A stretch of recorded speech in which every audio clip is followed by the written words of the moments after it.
County, EMS Duty Chief. Advise all ambulances to respond to the closest mobilization center. EMS Duty Chief, copy.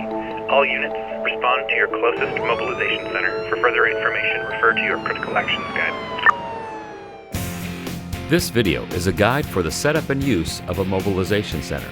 The objective of this video is to teach you the scenarios in which mobilization centers would be used, the method of notification of mobilization center activation, the proper arrangement of a mobilization center, and the procedure for checking in and out of the mobilization center. When would we be told to go to a mobilization center? Examples include natural or man-made disasters, acts of terrorism, events requiring mutual aid, emergency shelter actions, or communication systems failure. How are we told to go to a mobilization center? The EMS Duty Chief may order the use of mobilization centers by initiating Standard Dispatch Order 22. When SDO 22 is initiated, County Communications will use all methods of emergency alerting to notify crews. To ensure redundancy, the notice will go out on all EMS radio frequencies via Frequency 9 and text pagers via EM Resource and via Alert SCC. All these actions and all relevant locations are listed in the EMS Critical Actions Guide. Why do we have the mobilization centers? Mobilization centers provide a way to gather responders, break them into groups, and brief them prior to deployment for a large event. They also provide a standing backup face-to-face meeting location should all other communication systems fail. If there is a complete communications failure following a major event, EMS crews who are unable to contact their supervisor should report immediately to the nearest mobilization center. Inbound mutual aid from other EMS jurisdictions is a case where mobilization center activation is critical for managing resources. Unit assignments such as regular 911 calls or responses to an ICS event or complex will always be issued from the mobilization center instead of from County Communications directly. Units tasked by the mobilization center will most likely be directed to return there when their assignment is complete. Where are these mobilization centers?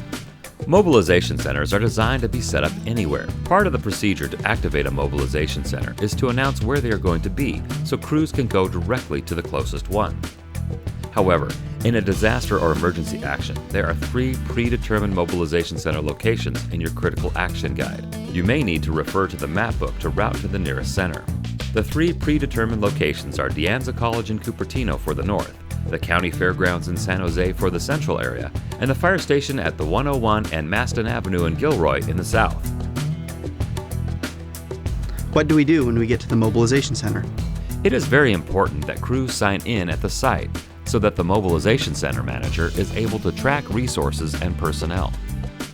Upon arrival, each unit needs to complete a T-card and give it to the mobilization center manager. Crews must also prepare an ICS 214 unit log. As they receive and complete assignments, the log serves as a record of their participation with the mobilization center.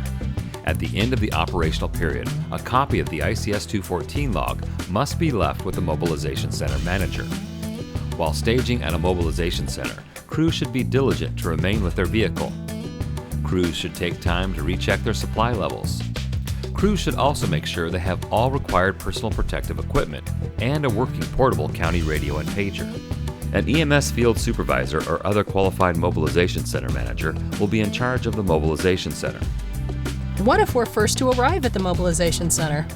If you are the first unit on scene at a mobilization center, you are responsible for the mobilization center until you hand off responsibility to an EMS field supervisor or other qualified mobilization center manager. Set up a staging area where all units shall park, making sure that they are staged in a way that allows easy access and egress. When staging resources, leave adequate space for support equipment. Events with prolonged or multiple operational periods may require additional non-transport resources at the mobilization center, such as medical resupply units, portable restrooms, a vehicle mechanic work area, or food services for staging personnel.